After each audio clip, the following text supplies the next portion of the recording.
Salut tout le monde, bonjour, j'espère que tout le monde va bien. Vendredi 2 juin, journée NFP, donc risque de volatilité cet après-midi à l'ouverture US avec les nouvelles qui vont tomber.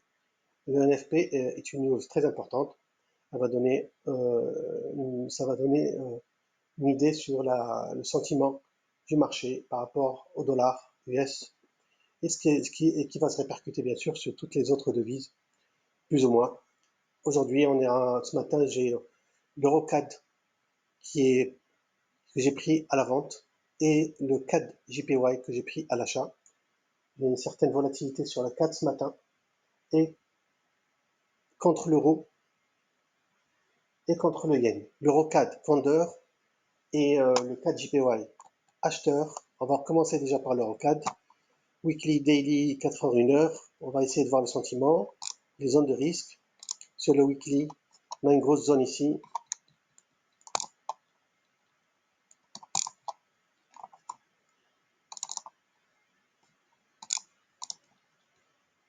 Voilà, ça se voit,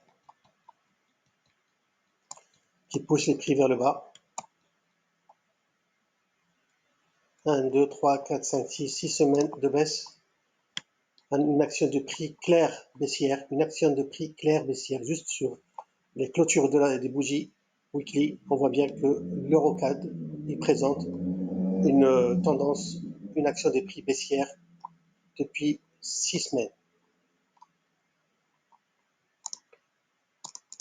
Zone de risque sur l'EuroCAD en weekly, les 1,4767. Je passe sur le daily directement. Le daily, il me donne deux zones de risque intéressantes relativement à l'action des prix. La première, c'est celle-ci, on la voit bien en daily.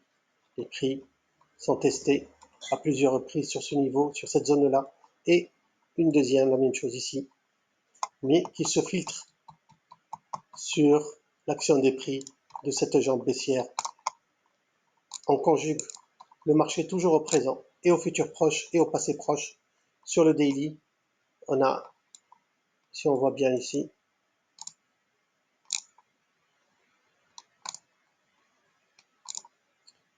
1, 2, 3,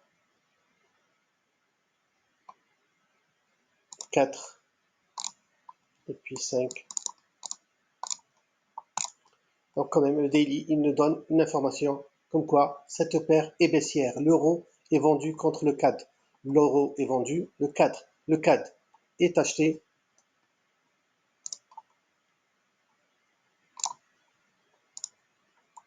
Et là, la nouvelle zone de risque sur laquelle je me base pour me positionner est cette zone des 1,46-13,4.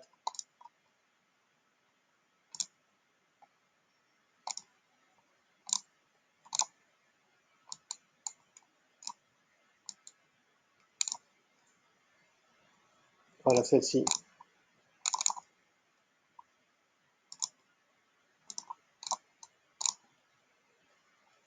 Donc le ROCAD en daily, il est baissier. Je rentre sur l'intraday. L'intraday, la même chose. J'ai déjà dessiné la zone de risque. Voilà.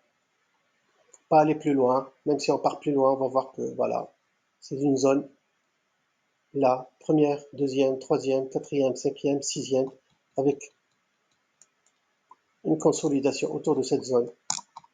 Et sur le passé proche, on a les 46,11, alors que sur le daily, on avait le 13,4 et là le 11,7. En 4 heures,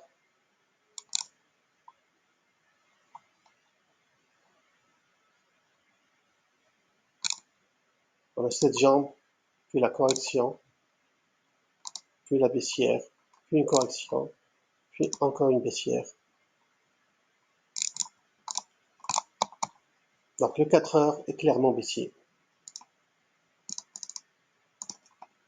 Je rentre sur le 1 heure, une grosse zone de risque autour de 2, plus haut. On retrouve les 45, 39,5 et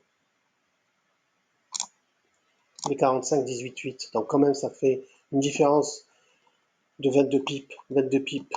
Quand vous prenez une prise de position, ça influence sur la taille de la position, donc sur le money management, donc sur le risk reward à aller chercher. Donc là, si on voit bien, je vais aller carrément étendre les deux zones.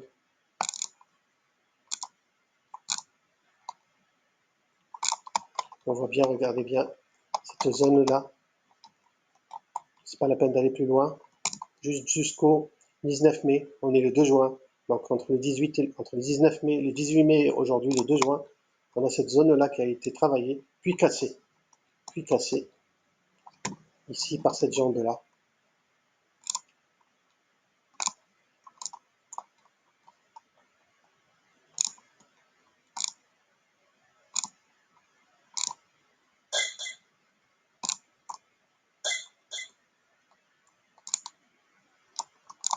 Voilà. Cette jambe-là, elle a donné le signal de vente sur le rocade. Et là, ça continue. Là, tout de suite, ça continue sur le rocade. C'est positif sur la position que j'ai partagé sur le canal. Si vous voulez bien rejoindre. Donc ça, c'était le rocade. Je vais faire une